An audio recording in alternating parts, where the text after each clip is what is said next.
Malik Carter spent his life behind the kitchen counter, not handcuffed. A respected black chef now on trial accused of poisoning a loyal customer. The restaurant he poured his heart and soul into turned its back on him overnight. The evidence seemed perfect. Too perfect.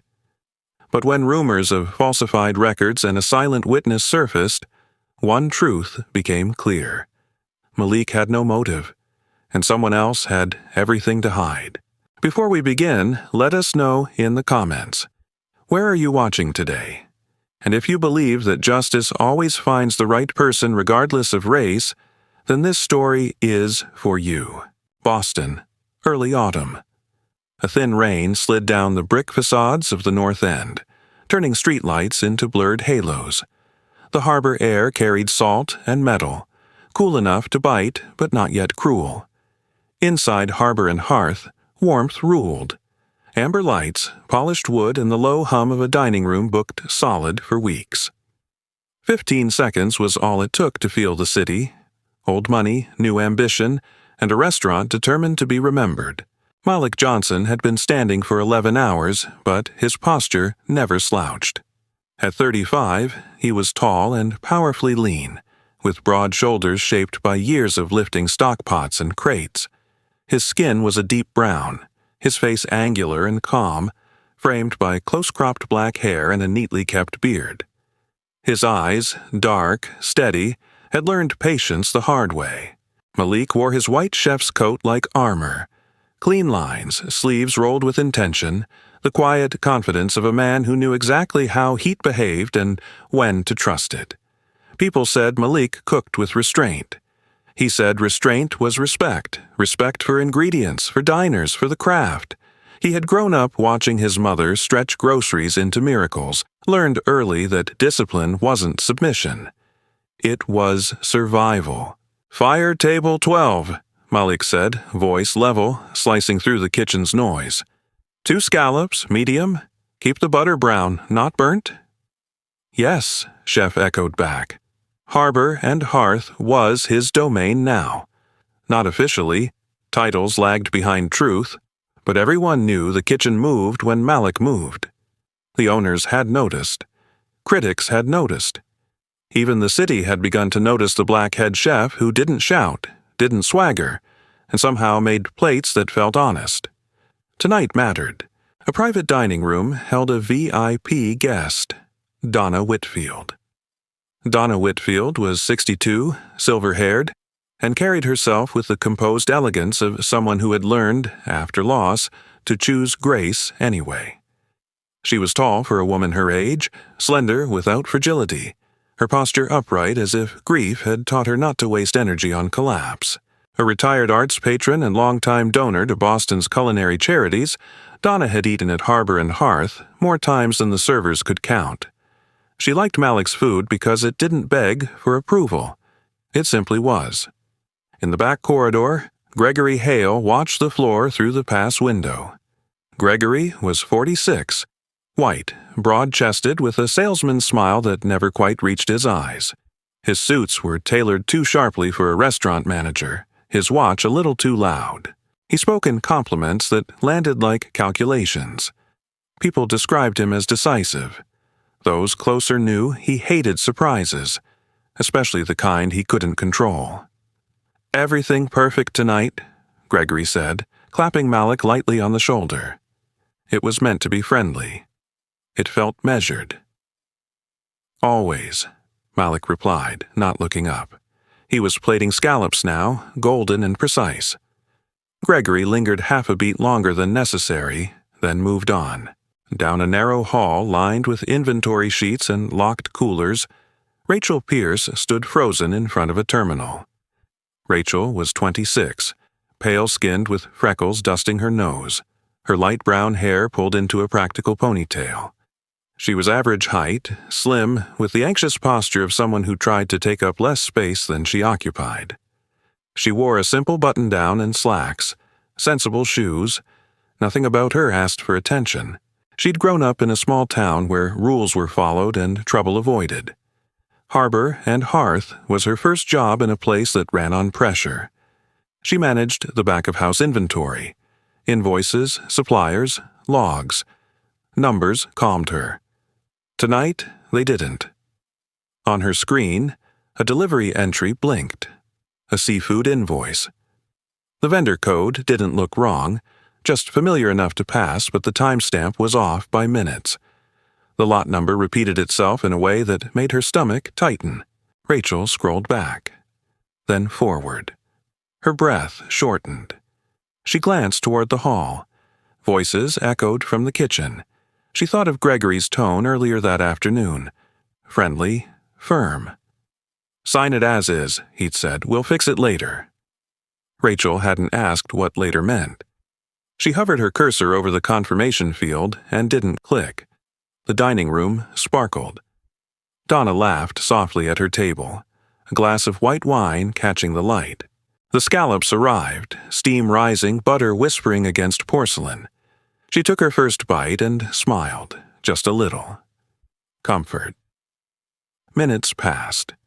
Then Donna's smile faltered. She pressed a hand to her chest. The second bite never came. A tightness climbed her throat, a sudden heat, nausea turning sharp. Her breath hitched. The room blurred. "Are you all right?" the server asked. Donna shook her head once. Her wineglass tipped, shattering on the floor. Chairs scraped. Someone shouted for help. The kitchen door burst open. "Chef!" a line cook yelled. "Table 12. Something's wrong." Malik wiped his hands and moved, already calling for water, for space. He reached Donna just as her knees buckled. Her skin had gone pale, sweat beading along her temples. He recognized the signs too well. His father had collapsed once, years ago, from a reaction no one caught in time. "Call an ambulance," Malik said. Calm, firm. "Now!" Sirens came fast. Boston Knights knew how to respond to emergencies. Paramedics lifted Donna onto a stretcher as guests murmured and phones rose. The dining room's warmth cracked. Gregory was already there, voice sharp with urgency. "What did she eat?" he demanded, louder than necessary. Malik listed the course. Gregory nodded, eyes narrowing. "That was your dish," Gregory said, not accusing, directing. The word landed wrong. Rachel watched from the hallway as two uniformed officers entered the restaurant. She felt her pulse in her ears. On her screen, the invoice still blinked. The officers were efficient. One of them, young and white with a tight jaw, listened to Gregory. The other scanned the kitchen. "Sir?" the first officer said, turning to Malik. "We need you to come with us." "With respect," Malik replied, keeping his voice even. "I need to finish stabilizing the kitchen. The guest—" "Now," the officer said.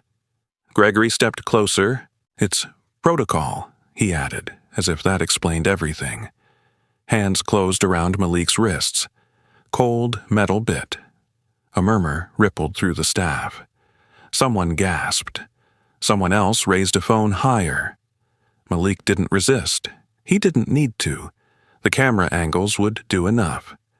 As they led him past the pass, Malik caught Rachel's eyes. For a split second, she saw something in his. Confusion, yes, but also a question. Rachel looked away. Outside, rain streaked across the sidewalk, turning the street into glass. The police car door opened. Flashing lights painted Malik's white coat red and blue. Inside, Gregory watched the scene through the window. He exhaled, slow, controlled.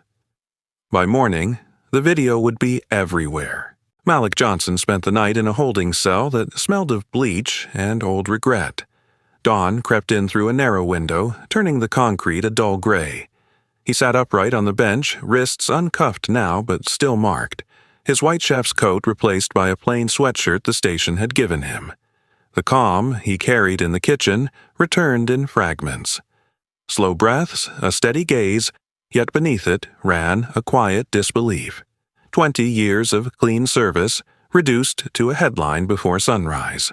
The door buzzed. A guard nodded toward the interview room. "You've got a visitor."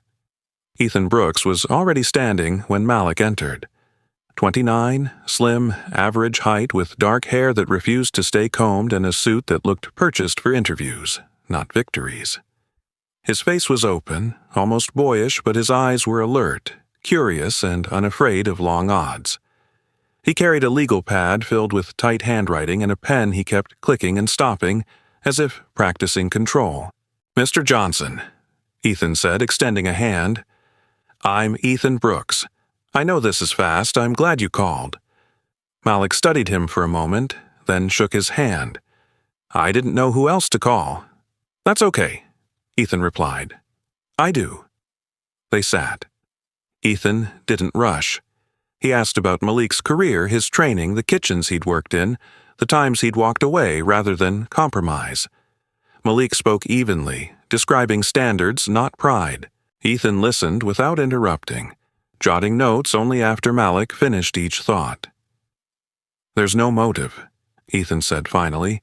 "No history of complaints, no benefit to you. That matters."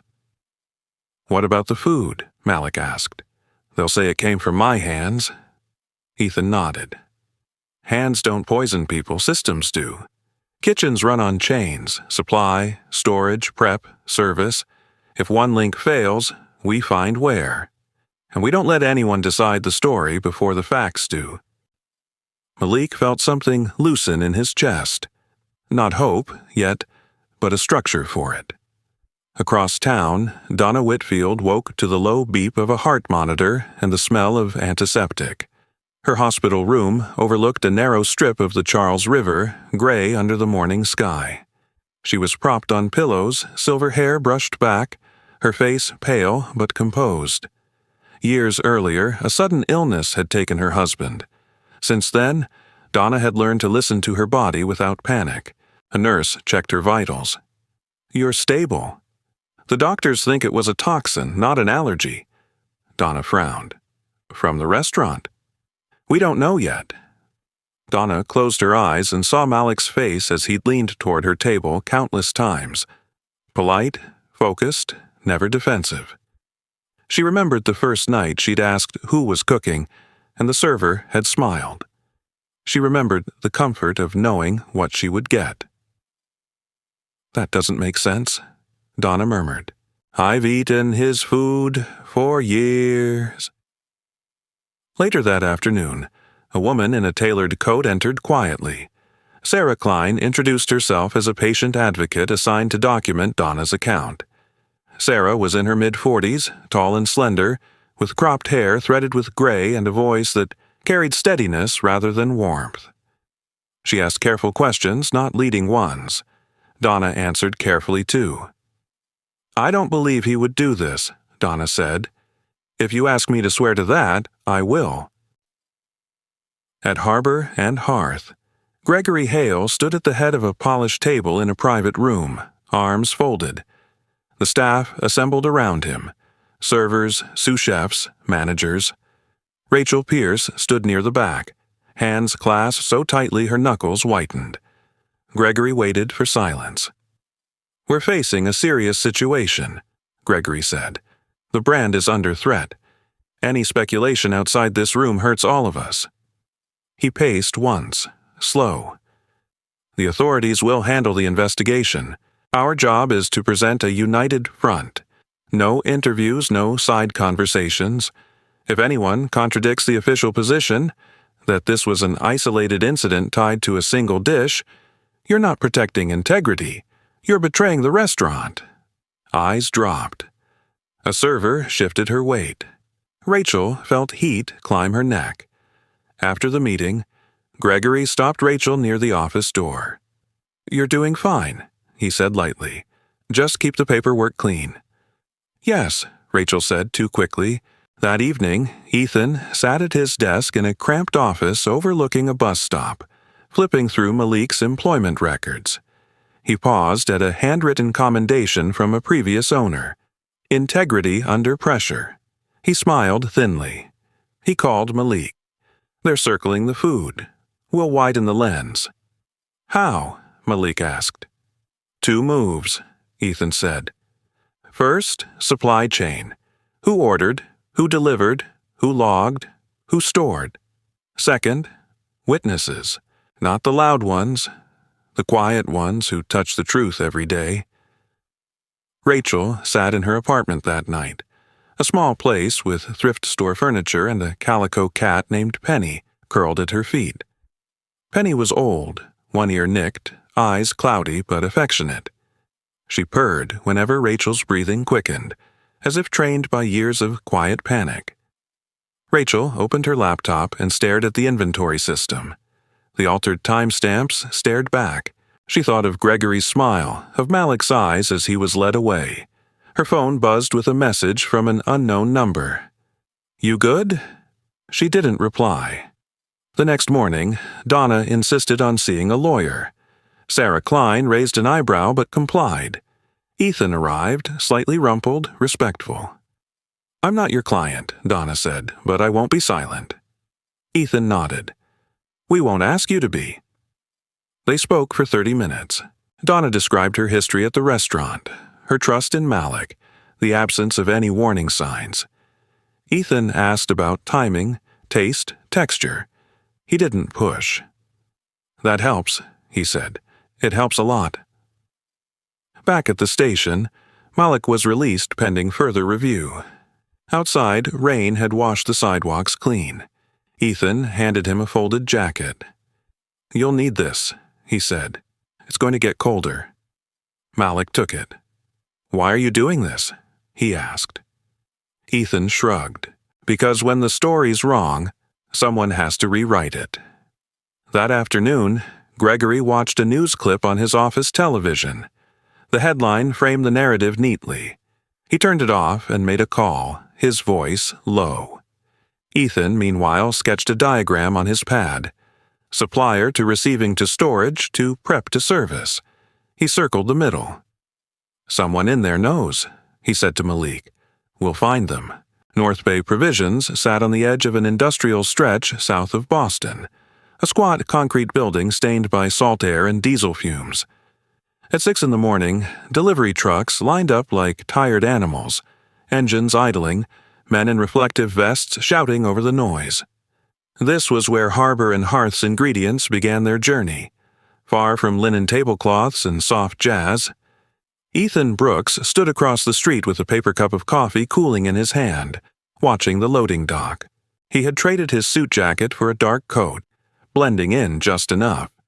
His eyes followed the rhythm of the place. Pallets moved, doors opened, clipboards signed. Systems, he thought. Always systems. The name North Bay Provisions had surfaced late the night before, buried in Harbor and Hearth's supplier list. It was the primary seafood vendor, reliable on paper, spotless in public records. Too spotless. Ethan had learned early in his short career that when something looked frictionless, it usually meant pressure was being applied somewhere else. The pressure had a name. Calvin Rourke. Calvin was 50, thick-necked, with a face permanently flushed as if anger lived just under his skin. His hair, once blonde, had thinned into a stubborn comb-over, and his small blue eyes missed nothing they considered a threat. He wore work boots and tailored jackets in the same breath, someone who wanted to be seen as both a businessman and a man of action. People who dealt with him said Calvin rewarded loyalty and punished pride. Malik Johnson knew him well. They had crossed paths 3 years earlier at a different restaurant, a waterfront place struggling to rebuild its reputation. Malik, then a senior sous chef, had refused a shipment Calvin tried to pass off as still usable. The fish had smelled faintly sweet, the color just off enough to make Malik pause. He'd ordered it, sent back, and filed a sanitation report when the owner hesitated. Calvin had shown up in the kitchen that afternoon, smiling too hard. "You embarrassed me," he'd said quietly. Malik hadn't raised his voice. He'd simply replied, "I protected the guests." A week later, North Bay lost the contract. Calvin never forgot. Ethan learned this history from Malik in a small cafe near the courthouse, steam fogging the windows. Malik spoke without bitterness, but his jaw tightened when Calvin's name came up. "He wanted me to look the other way," Malik said. "I didn't." "That kind of man doesn't forgive that," Ethan replied. Across town, Rachel Pierce stared at her phone in the dim light of her bedroom. It was past 2 a.m., and sleep had abandoned her entirely. Penny, her aging calico cat, lay stretched against her calf, ribs rising and falling in a steady rhythm that mocked Rachel's racing thoughts. Rachel's eyes burned from staring at spreadsheets all evening. From cross-checking logs she knew she shouldn't be opening again. Her phone vibrated. Unknown number. "If you don't sign off on the clean source confirmation, you're done. Don't make this harder." Rachel swallowed. Gregory Hale didn't need to sign his name. His tone was unmistakable. Pleasant on the surface, threatening underneath. She pictured his smile in the conference room, the way everyone had looked down. Her hands shook as she opened the inventory system once more. The seafood delivery from the night Donna Whitfield collapsed sat highlighted in yellow now. She noticed something new. The lot number appeared twice, logged under 2 different timestamps. One entry had been created after midnight, long after the kitchen closed. Rachel took a breath and did something she had never done before. She lifted her phone and took a picture of the screen. Then another. She emailed them to a private account she'd created months ago for job applications she'd never sent. Down at North Bay Provisions, Calvin Rourke stood in his office overlooking the dock, barking into a phone. The office was sparse. Metal desk, framed certificates, a photo of him shaking hands with a city councilman. His voice dropped when the call ended. "Everything quiet?" he asked the man across from him. The man nodded. He was younger, late 20s, with a shaved head and nervous energy. A logistics supervisor, easily replaced. "Good," Calvin said. "Quiet is what we want." That same morning, Ethan filed a formal request for Harbor and Hearth's supply chain records tied to the incident. It wasn't a subpoena, not yet, but it signaled intent. He followed it with a visit to the Public Health Department, where an overworked clerk pulled inspection histories while sipping cold coffee. Patterns emerged slowly. North Bay had been cited twice in the past year. Not enough to raise alarms, but enough to matter. One citation involved improper temperature logging. Another involved incomplete documentation. Incomplete documentation, Ethan thought, smiling thinly. Malik spent the day at home, restless. He cleaned his apartment twice, then sat by the window watching rain streak down the glass. His phone buzzed occasionally, messages of support from cooks he barely knew, silence from those he did. He thought about kitchens he'd left because compromise was expected. He wondered how many people would have looked the other way to keep their jobs. In the afternoon, Ethan called him. "I think we found something." They met again, this time in Ethan's office. Ethan spread copies across the desk, delivery logs, inventory printouts, timestamp comparisons. He pointed with his pen. "See this?" Ethan said. "The seafood batch from that night has a duplicated lot code. Same code, 2 entries, 1 normal, 1 late." Malik leaned closer. "Meaning?" "Meaning someone re-entered it," Ethan said. "After the fact. And the delivery time doesn't match North Bay's usual schedule. It's a ghost entry." Malik exhaled slowly. "So the food wasn't what it was supposed to be." "Or it was replaced," Ethan replied. "Either way, it didn't start with you." That evening, Rachel stayed late at Harbor and Hearth under the pretense of reconciling weekly numbers. The restaurant was quiet, chairs stacked, the smell of disinfectant sharp in the air. She logged into the system again, heart pounding, and pulled audit trails, tiny digital footprints most people never looked at. She saw Gregory's credentials appear on the edit history. Rachel's mouth went dry. She photographed the screen again, this time catching the user ID, the timestamp, the altered field. She nearly dropped her phone when a voice sounded behind her. "Working hard?" Rachel spun around. One of the sous chefs stood there, harmless, curious. She forced a smile. "Yeah, just catching up." He nodded and left. Rachel waited a full minute before moving again. Outside, the city darkened. Rain turned heavier, hammering sidewalks and roofs. Somewhere, Donna Whitfield sat upright in her hospital bed, reading over a printed statement she intended to sign. Somewhere else, Calvin Rourke poured himself a drink, convinced old grudges were finally paying dividends. Ethan stayed late, pinning a new note to his corkboard. Duplicated lot code, North Bay, after-hours edit. It wasn't proof, not yet. But it was a weak point. A place where pressure could break truth open. He looked at Malik. "This is the pressure point," he said. "They tried to make the story simple. It isn't." Malik nodded once. His face was calm, but something hard had settled behind his eyes. He recognized this moment. The moment before a service went sideways, when discipline mattered most. Outside, sirens wailed somewhere distant. The city kept moving, and beneath the noise, the first crack in the lie widened. Suffolk County Courthouse rose from the heart of Boston, like an old promise carved in stone. On the morning Malik Johnson entered its doors, the sky was low and colorless, clouds pressing down as if the city itself were holding its breath. The marble floors inside reflected footsteps and murmurs, every sound stretched thin by vaulted ceilings that had witnessed a century of verdicts. Malik sat at the defense table in a dark suit borrowed from Ethan Brooks. It fit his shoulders well enough, though the sleeves were slightly short. He sat straight, hands folded, his expression calm but watchful. The chef's steadiness was still there, but now it was sharpened, like a blade laid carefully on linen. Across the aisle, the prosecution assembled with practiced confidence. At their center was Linda Morano, lead counsel representing the restaurant's interests.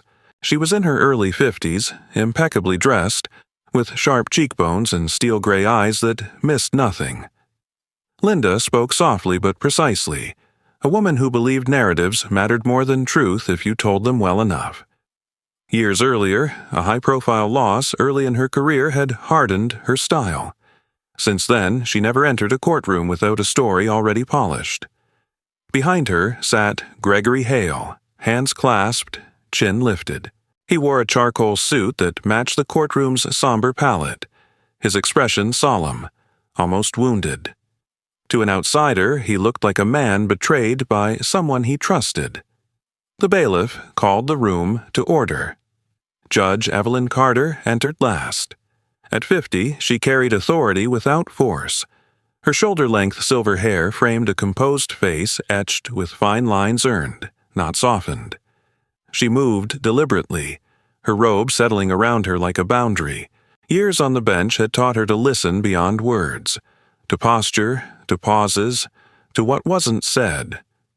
When she sat, the room stilled. "Let's proceed," she said evenly. Linda Morano rose first. "Your Honor," she began, pacing slowly, "this case is tragic but simple. A respected restaurant entrusted its kitchen to Mr. Malik Johnson. Instead of professionalism, what followed was resentment.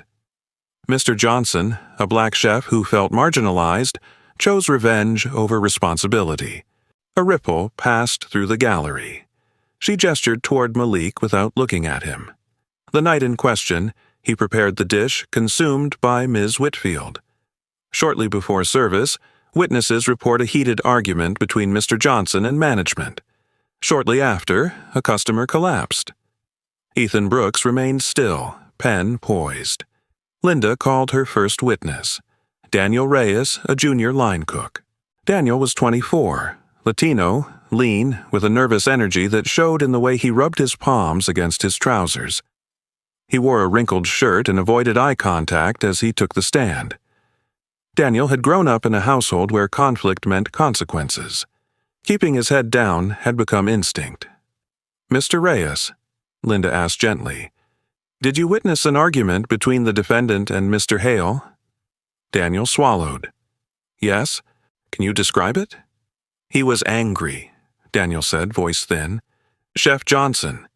He raised his voice, said he was tired of being undermined." Linda nodded, letting the words hang. Thank you. Ethan stood.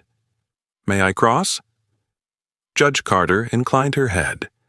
Ethan approached Daniel slowly, his posture open. Daniel, he said, how long have you worked at Harbor and Hearth? About 8 months. And during that time, has Chef Johnson ever acted recklessly with food? Daniel hesitated. No. Has he ever ignored safety protocols? No. Ethan nodded. You signed a written statement after the incident, correct? Yes. Were you alone when you signed it? Daniel's eyes flicked toward Gregory before he could stop himself. Ethan caught it. Who was present? Mr. Hale, Daniel said quietly. And did Mr. Hale suggest what should be included? Linda objected. Speculation. Ethan didn't look away. Did he? Daniel's shoulders sagged. He said, it would be better if I kept it simple. A murmur swept the courtroom. Simple how? Ethan asked. That Chef Johnson was angry, Daniel said. That's what they wanted on record. Ethan stepped back. No further questions. The judge's gaze shifted, thoughtful.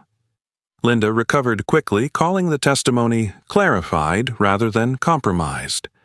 She rested her case moments later, confident the seed had been planted. Ethan rose for the defense. Your Honor, he said, the prosecution wants a motive where none exists.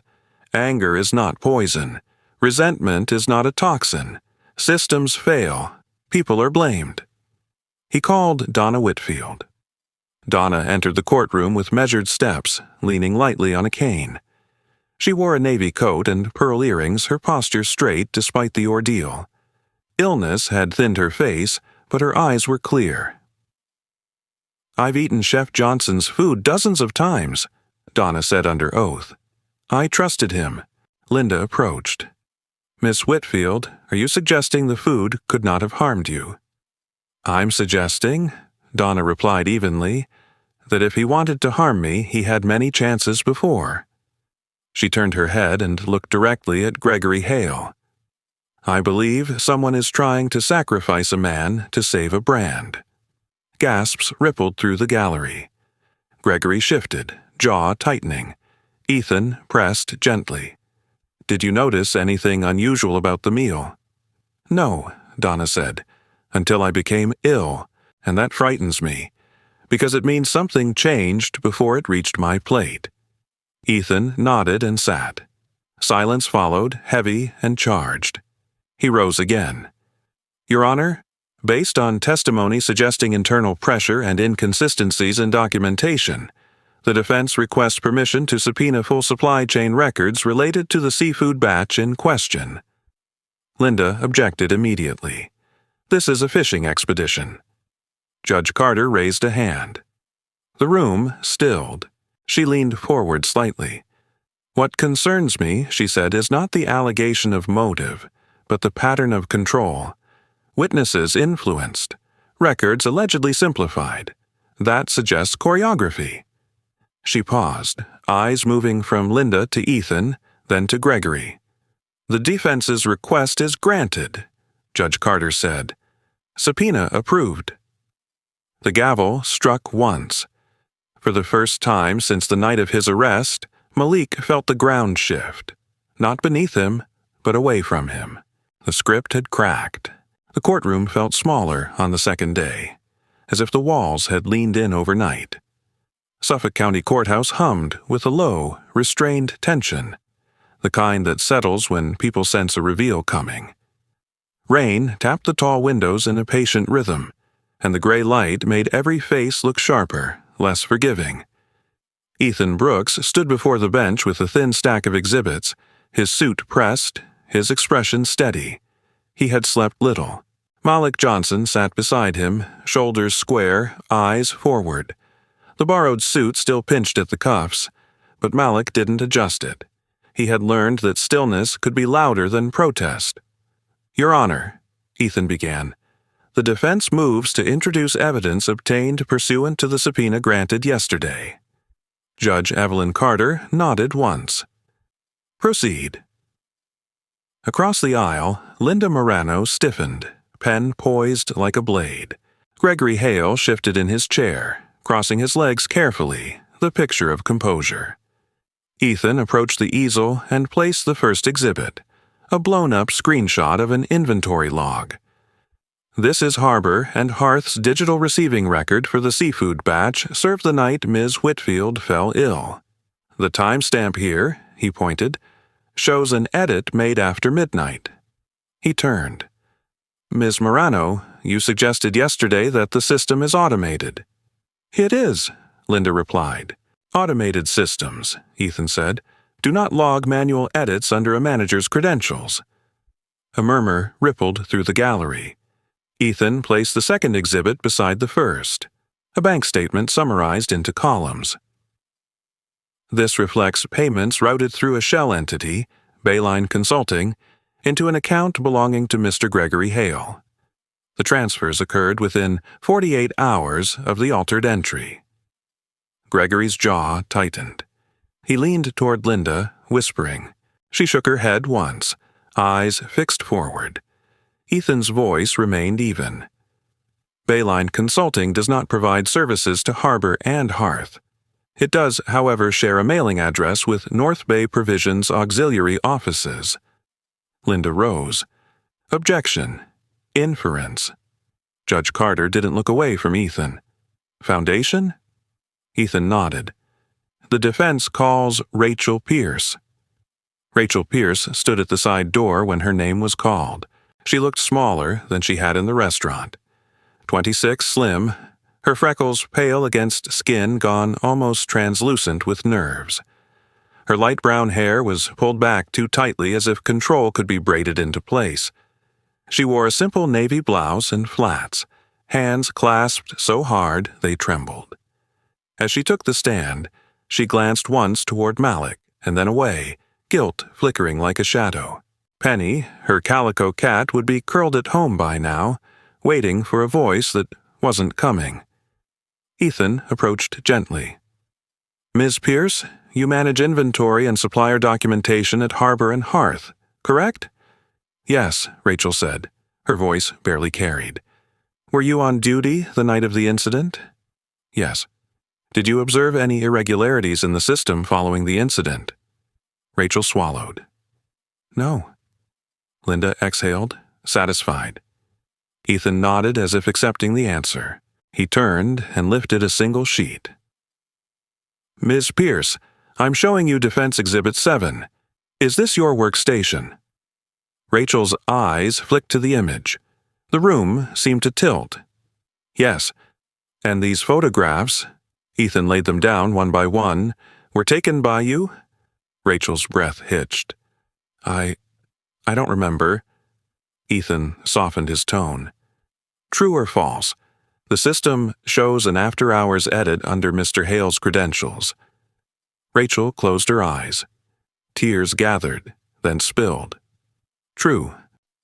A sharp intake of breath moved through the room. Ethan continued carefully. True or false, you were instructed to sign off on a clean source confirmation despite discrepancies. Rachel nodded, shoulders shaking. True? Linda stood. Your Honor. Judge Carter raised a hand. Let her answer. Ethan took a step closer, not crowding her. Who instructed you? Rachel's voice broke. Mr. Hale. Gregory rose halfway from his seat. That's a lie. Rachel turned toward him, tears streaking her face. You said if I didn't do it, I'd be fired. You said the restaurant needed a scapegoat. Silence crashed down. Ethan waited until it settled. Miss Pierce, were you also instructed to switch suppliers? Yes, Rachel said, wiping her face with the back of her hand. To a cheaper vendor, one Mr. Hale named. North Bay Provisions? Ethan asked. Rachel nodded. Yes? At the defense table, Malik felt a slow, familiar heat rise, not anger, but clarity. The shape of the trap finally visible. Ethan turned to the bench.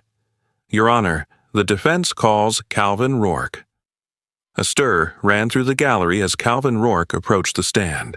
He moved with forced confidence, thick shoulders squared, his flushed face set in a stubborn scowl. Up close, the lines around his mouth looked deeper, etched by years of grudges kept warm. Ethan didn't waste time. "Mr. Rourke, you operate North Bay Provisions." "Yes." "You've done business with Harbor and Hearth." "Yes." "Have you had prior disagreements with Mr. Malik Johnson?" Calvin's eyes flicked. "We've met." Ethan nodded. "At a previous restaurant where Mr. Johnson rejected a shipment from your company and filed a sanitation report." "That's ancient history," Calvin snapped. "Ancient enough," Ethan replied, "that your company lost a major contract." Calvin's face reddened. "That wasn't my fault." Ethan placed a final exhibit on the easel, a payment ledger linking Bayline Consulting to North Bay Provisions. "Isn't it true, Mr. Rourke, that you provided substandard product to Harbor and Hearth and shared profits with Mr. Hale in exchange for silence?" Linda objected loudly. Judge Carter let the objection hang, then looked at Calvin. Calvin hesitated. The pause was long enough to matter. "I won't answer that," Calvin said. Judge Carter leaned forward. "You will answer, or you will be compelled." Calvin's shoulders sagged, his voice dropped. "Yes." A collective gasp rose. "Yes," Calvin continued, words tumbling now. "He wanted Johnson gone, said the chef was trouble, said if the food failed, the blame would stick." Malik closed his eyes once. He breathed. Years of refusing shortcuts had made enemies he never catalogued. Now one of them sat under oath. Linda Morano stood slowly, color draining from her face. "Your Honor," she said, "the prosecution requests a brief recess." Judge Carter lifted the gavel and struck it once, hard. "Denied." She scanned the room, her gaze settling last on Gregory Hale. "The court orders immediate turnover of all financial records, supplier contracts, and internal communications related to Harbor and Hearth and North Bay Provisions." She struck the gavel again. "Now." The sound echoed, final and unmistakable. Gregory slumped back, the mask finally slipping. For the first time since the night Donna Whitfield collapsed, the script lay in pieces on the courtroom floor. Malik opened his eyes. He didn't smile. He didn't need to. The verdict came on a clear morning, the kind Boston saved for moments when the city wanted to look honest. Sunlight poured through the high windows of Suffolk County Courthouse, cutting clean lines across the marble floor. Malik Johnson stood when the clerk read the decision, his spine straight, his hands relaxed at his sides. He listened without moving, as if movement might break the moment. "Not guilty on all counts." The words landed softly, then spread. A breath released across the room. Malik closed his eyes once. Not in relief, but in acknowledgement. The weight that had pressed against his chest for weeks did not vanish. It loosened, slowly, like a knot untied by patience rather than force. Judge Evelyn Carter watched him over the rim of her glasses. She had seen men crumble at acquittals, collapse into tears or fury. Malik did neither. He nodded once, respectful, and sat. To her, that restraint read as dignity reclaimed. On the opposite side of the aisle, Gregory Hale did not stand. His face had lost its color entirely, the confident angles sagging into something smaller. When court officers moved toward him, he didn't protest. His hands trembled as the cuffs closed, metal against skin, the sound unmistakable. The brand he had tried to protect by sacrifice now watched him be escorted past the same doors Malik had walked through in chains. Calvin Rourke was taken next. His shoulders hunched, jaw clenched as if anger could still bargain with reality. Without his tailored jacket, he looked like what he was, a supplier who had let resentment rot into crime. The murmurs followed him out. Outside the courthouse, cameras waited. Donna Whitfield stood among them, wrapped in a light wool coat, her silver hair catching the sun. She had recovered enough to walk without assistance, though she moved carefully, mindful of what her body had endured. When a reporter asked for comment, she stepped forward before her aide could intervene. "I was wronged," Donna said calmly. "But so was Mr. Johnson, and he was wronged more deeply." She turned, eyes finding Malik as he emerged. "I trusted him before," she continued. "I trust him now. I'm sorry I didn't speak sooner." Malik inclined his head. He did not reach for words. He had learned that apologies meant more when they weren't crowded. Rachel Pierce watched from the edge of the gathering, a folded coat held close. She looked different. Still slim, still freckled, but lighter somehow, as if a long-held breath had finally been released. The nights of insomnia had left shadows beneath her eyes, yet her gaze was steady. When Ethan found her, she offered a tentative smile. "They said my cooperation matters," she said quietly. "It does," Ethan replied. "And it will." Rachel nodded. She thought of Penny waiting at home, of the system log she had memorized, of the fear that had once dictated every choice. For the first time, the future felt unscripted. Harbor and Hearth issued a statement before dusk. It spoke of accountability, of restructuring, of new protocols. It announced compensation for Donna Whitfield and a full audit of suppliers. The words were clean and careful. The damage beneath them was not. 2 weeks later, Malik returned to a kitchen, not the old one. This one sat on a quieter street near the river, its windows wide, its floors unfinished but honest. The restaurant was still being built, the scent of fresh paint mingling with sawdust. Stainless steel gleamed beneath uncovered lights. The owner waited near the pass. Thomas Bell, a renowned chef in his late 40s, tall and broad-shouldered with graying hair pulled back and hands permanently marked by burns. Thomas had made his name early and spent the second half of his career mentoring others. A public scandal years ago, one he had survived by refusing to lie, had carved humility into him. "I've watched you," Thomas said, extending a hand. "How you work, how you stood." Malik shook it. "I cook." Thomas smiled. "That's why I'm offering you the kitchen." They walked the space together, discussing flow, suppliers, standards. No shortcuts, no quiet compromises. Malik felt the familiar hum return, not of anxiety, but of purpose.